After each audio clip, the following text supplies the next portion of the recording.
കുറച്ച് റൈറ്റിലേക്ക് കൂടെ പിടിച്ചിട്ട് വേണം എന്ത് ചെയ്യാൻ, ബാലൻസ് ചെയ്യാൻ. മനസ്സിലായി? ഇപ്പൊ നമ്മൾ റൺ ചെയ്യുന്ന വണ്ടി, ആക്സിലേറ്ററിൽ നിന്ന് കാലം മാറ്റിക്കണം, റൺ ചെയ്യുന്ന വണ്ടിയല്ലേ. ഇപ്പൊ നമ്മൾ ലെഫ്റ്റിലേക്ക് പിടിച്ചു, നേരെ പിടിച്ചാലും വണ്ടി ലെഫ്റ്റിലേക്കേ പോകത്തുള്ളൂ. ഇതൊന്ന് റൈറ്റിലേക്കും കൂടെ പിടിച്ച് നേരെ പിടിച്ചാലും വണ്ടി സ്റ്റിയറിംഗ് എന്താകത്തുള്ളൂ, ബാലൻസ് ആകത്തുള്ളൂ. മനസ്സിലായി? ഇപ്പൊ ലെഫ്റ്റിലേക്ക് വന്നു എന്ന് വിചാരിച്ചിട്ട് നേരെ പിടിച്ചാലും വണ്ടി എങ്ങോട്ട് തന്നെ പോകത്തുള്ളൂ, ലെഫ്റ്റിലേക്ക്. നോക്കിയാൽ ലെഫ്റ്റിലേക്ക് പിടിച്ചു, നേരെ പിടിച്ചു, വണ്ടി എങ്ങോട്ട് തന്നെയാണ് പോണേ, ലെഫ്റ്റിലേക്ക്. നമ്മൾ റൈറ്റിലേക്ക് കൂടെ പിടിച്ചിട്ട് വേണം വാഹനം എന്ത് ചെയ്യാൻ, ബാലൻസ് ചെയ്ത് കൊണ്ടുവരാൻ.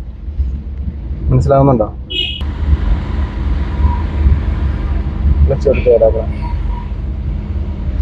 ക്ലച്ച് മുഴുവൻ ചവിട്ടി തട്ടി ന്യൂട്രൽ, നേരെ നോക്ക്, നേരെ നോക്ക്. സ്റ്റിയറിംഗ് ഒരു കൈ കൊണ്ട് ബാലൻസ് ചെയ്ത് പിടിക്കണം. തട്ടി ന്യൂട്രലേ ഉള്ളൂ, ഒന്നും കൂടെ തട്ടിയാലും തേടാത്തുള്ളൂ. ഓക്കെ, ക്ലച്ചിന് വഴി വിട്ട് കൊടുക്കും. ഇപ്പോൾ വണ്ടിയുടെ വേഗത ശരിക്കും ഒന്ന് കുറഞ്ഞു പോയിട്ടുണ്ടായിരുന്നു. അപ്പോൾ ലൈറ്റായിട്ട് ആക്സിലേഷൻ കൊടുത്ത് വേണം ക്ലച്ചിൽ നിന്ന് എന്ത് ചെയ്യാൻ, കാലെടുക്കാൻ.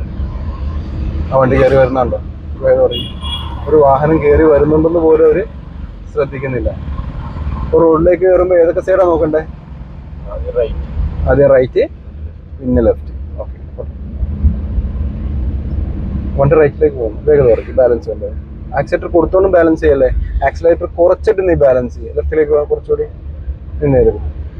നീ ഇപ്പോഴും ആ വാഹനത്തിൽ തന്നെയല്ലേ കൂടുതൽ ശ്രദ്ധിക്കുന്നത്, അല്ലേ? കോൺസെൻട്രേഷൻ മൊത്തം നീ എങ്ങോട്ടാണോ നോക്കുന്നത്, നമ്മുടെ മൈൻഡ് നേരെ അങ്ങോട്ട് ഡയറക്റ്റ് ചെയ്യും. ലെഫ്റ്റ് കീപ്പ് ചെയ്ത് ബാലൻസ് ചെയ്യും, നേരെ പിടി. ഈ ഒരു സ്റ്റിയറിംഗ് ഒരിക്കലും ഒരാൾക്കും ഇങ്ങനെ നേരെ തന്നെ പിടിച്ചുകൊണ്ടിരിക്കാൻ പറ്റത്തില്ല. സ്റ്റിയറിംഗിന് ജസ്റ്റ് ഒരു മൂവ്മെന്റ് എപ്പോഴും ഉണ്ടാവും. നേരെ തന്നെ പിടിച്ചുകൊണ്ടിരുന്ന റോഡിന് വളവ് വന്നാലും നമ്മൾ വളയ്ക്കണ്ടേ, അത് ബാലൻസ് ചെയ്യാനായിട്ട് സ്റ്റിയറിംഗ് എന്ത് ചെയ്യണം, അഡ്ജസ്റ്റ് ചെയ്ത് കൊടുക്കണം. അപ്പോൾ സ്റ്റിയറിംഗ് കോൺസ്റ്റന്റ് ആയിട്ട് നേരെ തന്നെ പിടിച്ചുകൊണ്ടിരിക്കാൻ പറ്റത്തില്ല.